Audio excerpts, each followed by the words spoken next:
Well, thank you, Jen. And, it is kind of tough to follow the cover girls. Did you notice they even now there's a purple thing going on here tonight. Did you notice they even had purple violins? Oh, come on, let's give it up.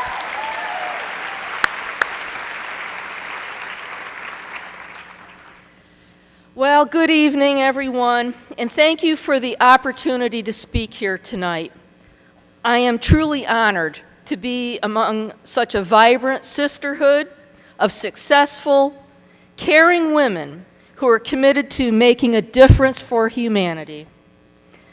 On behalf of the over 5 million Americans living with Alzheimer's disease, let me express my sincerest gratitude for your long-standing support of the Alzheimer's Association. Sigma Kappa's generous funding for the research as a Zenith level donor, outstanding participation in the walk to end Alzheimer's, advocacy efforts, and philanthropic commitment to supporting the needs of older adults is moving us closer to a world without Alzheimer's. You are incredible!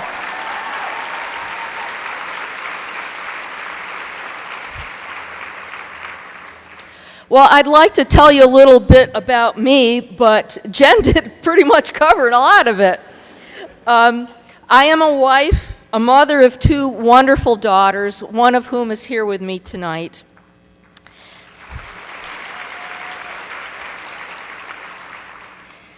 Yeah, I'm a career woman with a master's degree in business. I admit to being an overachiever, excelling in college, and really striving always to be the best in my career field. I bet you there's some type A's out there. Who are you? Come on. I know you're there. Throughout my life, I've been active in community service organizations, in local government, and in charitable groups. It gives me great feelings of satisfaction to have done that. Always an optimist, I truly believe that obstacles exist to be overcome. And most important, I really try to be a positive role model for my 2 daughters. For many, the word Alzheimer's brings to mind the image of an elderly person with significant cognitive issues, a person unable to manage the activities of daily living, incapable of expressing their needs.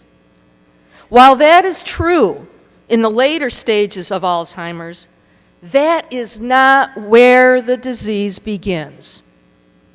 In the early stage, memory loss is mild, and many individuals continue to live full lives. I consider myself one of them.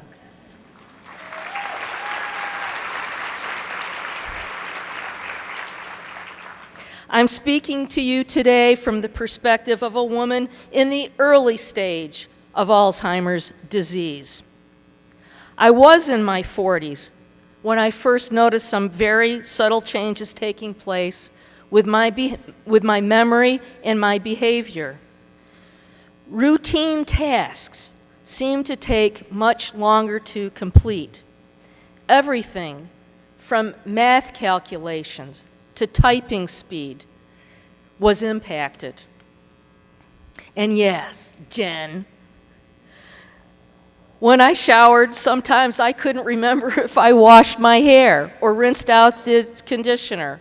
And I had to check my toothbrush to see if it was wet to know whether or not I'd brushed my teeth.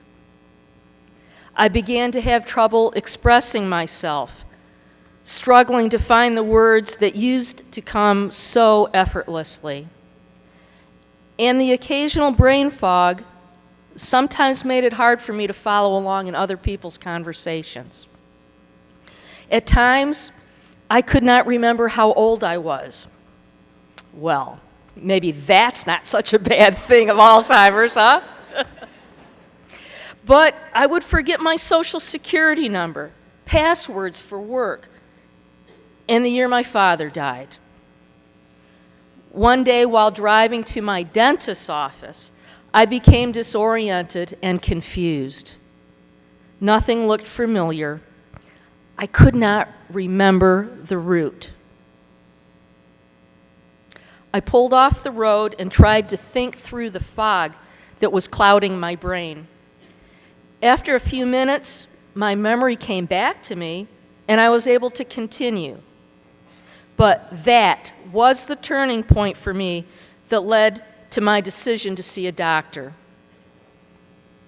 It really took several years of examinations and tests to find the cause of my cognitive impairment. Ultimately, at the age of 53, I learned I had younger onset Alzheimer's disease. Truly, I could not imagine a more horrible journey for my family.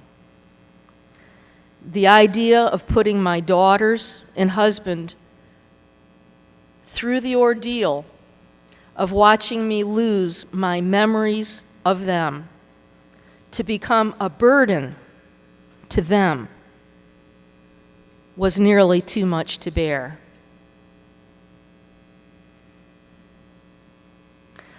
A diagnosis of younger onset Alzheimer's has its own set of unique challenges. First, there is a general lack of knowledge about Alzheimer's, and misconceptions are prevalent. Alzheimer's is not just a disease of the elderly. It is not a normal part of aging, and the disease affects people differently, each person differently. Because of the stigma associated with Alzheimer's disease, I debated whether or not to share the diagnosis. I was embarrassed by my declining abilities and fearful of people's reactions. But I was truly unprepared for the loss of friendships and ostracism that soon followed. People began to speak about me rather than to me. They wouldn't make eye contact. They avoided me. I felt pretty much isolated, invisible, and very much alone. Job loss and changing family roles are also associated with a diagnosis of younger onset Alzheimer's. I had been a perfectionist, an overachiever. It was very hard to accept my declining abilities. And we went from 2-income family to 1 almost overnight. My family experienced a loss of income, but I also lost a big part of my identity and sense of self-worth. When you talk to someone, what's the first thing they ask? What do you do? And I never imagined the emotional toll the disease would have on my husband and daughters. The ever-present fear of my future decline looms over them with great sadness. Our eldest daughter is expecting our first grandchild at the end of this month or maybe this week. Seriously. 1 centimeter.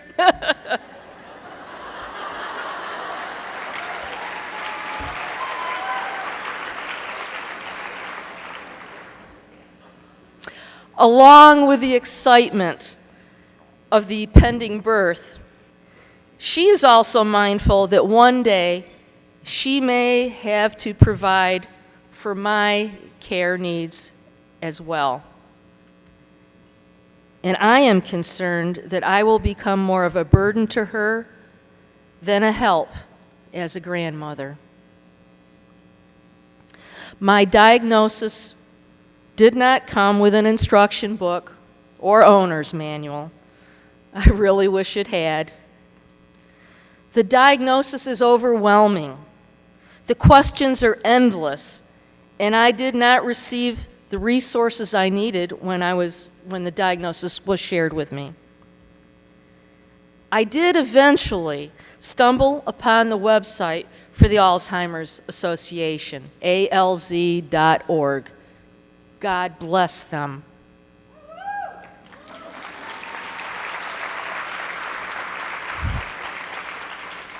And there I found the wealth of information that I so desperately needed.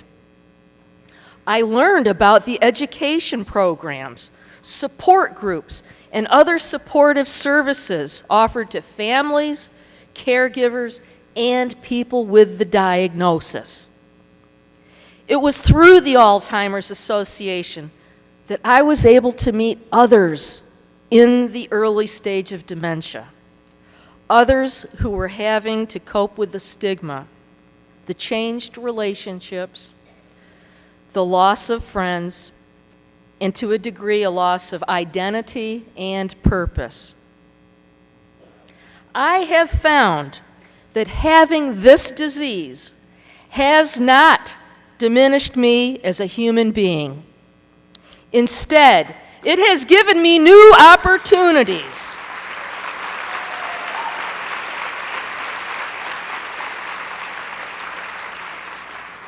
I have embraced this diagnosis and become a public advocate to end Alzheimer's disease.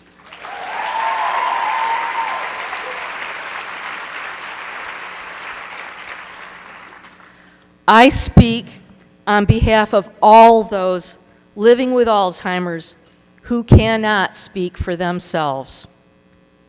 Thank you for your continued support of the Alzheimer's Association to increase concern and awareness of this disease and advance research to find a prevention or cure. With your help, we can end Alzheimer's disease for the next generation, for our children, and for their children.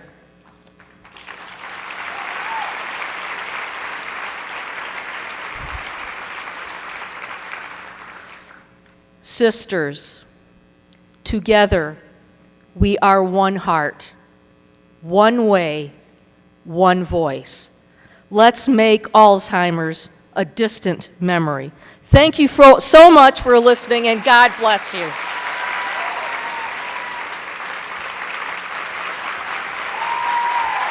Oh, thank you. Thank you. This means so much to me personally. Thank you. God love you.